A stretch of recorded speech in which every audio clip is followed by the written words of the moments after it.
चलते ही रहते हैं। मुज़ाकरात तो गैर मज़हब के साथ भी मुज़ाकरात हो जाते हैं। तो मौलाना फजल रहमान तो मुसलमान हैं, इमरान खान तो मुसलमान हैं। अस्सलाम वालेकुम दोस्तों, कैसे हैं आप सब लोग? ठीक हैं, खैरियत है? अच्छा दोस्तों, कल का दिन में बड़ी तब्दीलियाँ हुई हैं और वो तब्दीली ये थी कि मौलाना फजल रहमान साहब ने कल पीटीआई के हक में बहुत सारी ऐसी बातें की। और सबसे जो उन्होंने हक की बात की थी कल जो पीटीआई वालों के लिए, वो ये थी कि इमरान खान साहब की हुकूमत किसी सियासी जमात ने नहीं गिराई, या किसी सियासी जमात ने ये नहीं कहा था कि तहरीक अदम तावन लेके आएंगे, बल्कि ये तहरीक अदम तावन का जो मशवरा था ये दिया था पाकिस्तान के सबके जो आर्मी चीफ हैं जनरल बाजवा साहब, और उनके साथ और भी जो थे उन्होंने दिया था। और मुझे भी मजबूरन साथ देना पड़ा, क्योंकि अगर मैं साथ ना देता तो सबको यही लगता कि मैं इमरान खान का साथ दे रहा हूँ, क्योंकि उस टाइम मेरी जो इमरान खान से मुखालफत थी वो एक अरूज पर थी।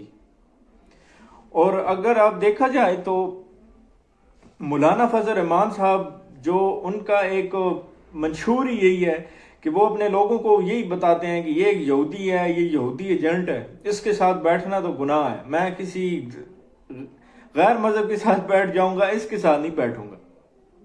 लेकिन वो शायद अब वो हालात इस तरह के हो गए हैं कि वो उनको ज़्यादा लग ये रहा है कि हुकूमत से ज़्यादा अपोजिशन जो है वो ज़्यादा मजबूत होगी, क्योंकि हुकूमत को जो मिलेंगी सीटें वो तो बस मांगे तांगे की सीटें होंगी। जिस वजह से वो उन्होंने ख्वाहिश जाहिर की है कि वो इमरान खान साहब के साथ जो मामलात हैं उनके वो ठीक करें, जिनमें आपको बताया गया कल असद कैसर साहब की भी मुलाकात हुई है मौलाना फजल रहमान साहब के साथ, और शायद उनके जो मामलात हैं वो तय पा जाएंगे, क्योंकि वो जो आपस में हंसमुख से बातें कर रहे थे तो इससे लग रहा था कि इनके मामलात तय होंगे। और मामलात ये है कि इनको एक जो पीटीआई के लोग हैं जो इन्होंने थोड़े दिनों में इंट्रा पार्टी इलेक्शन भी करवाने, उसके बाद एक तो जमात बनेगी, उसके साथ इनको एक सपोर्ट की ज़रूरत है और मजबूत अपोजिशन की ज़रूरत है। उस वजह से मौलाना साहब को भी पता था कि मेरी तो दाल गलनी कोई नहीं, पहले भी सतर तो मेरी ज़िंदगी का जो ख्वाब है वो तो पूरा होने नहीं वाला। उन्होंने पहले उनका साथ देते रहे पीपी का और नून लीग का।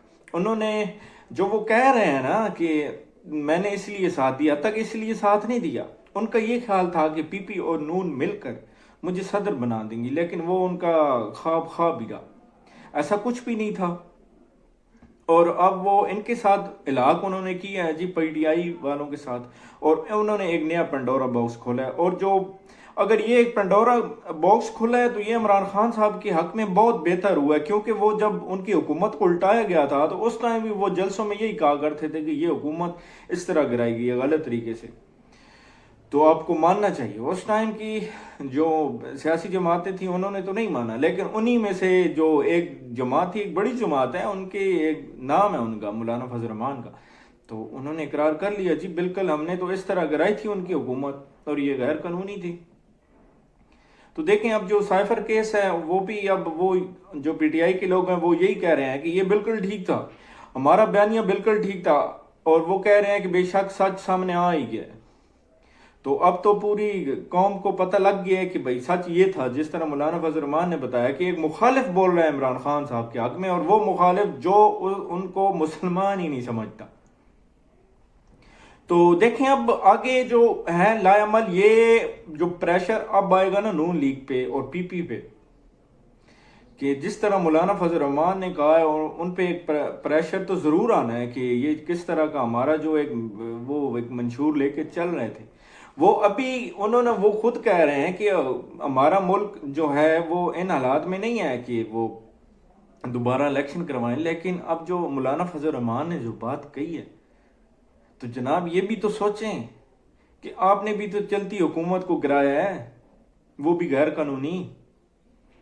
तो मौलाना फजल रहमान साहब देखें, अब जो पीटीआई के लोग हैं वो तो उनकी तारीफें अब कर रहे हैं और बहुत तारीफें कर रहे हैं। जहाँ पे इमरान खान साहब भी उनको डीजल डीजल कहते थे वो भी अब ख़त्म हो गए। लेकिन ये मुज़ाकरात तो चलते ही रहते हैं, मुज़ाकरात तो गैर मज़हब के साथ भी मुज़ाकरात हो जाते हैं। तो मौलाना फजल रहमान तो मुसलमान है, इमरान खान तो मुसलमान है, तो इसमें कोई बड़ी बात तो है नहीं।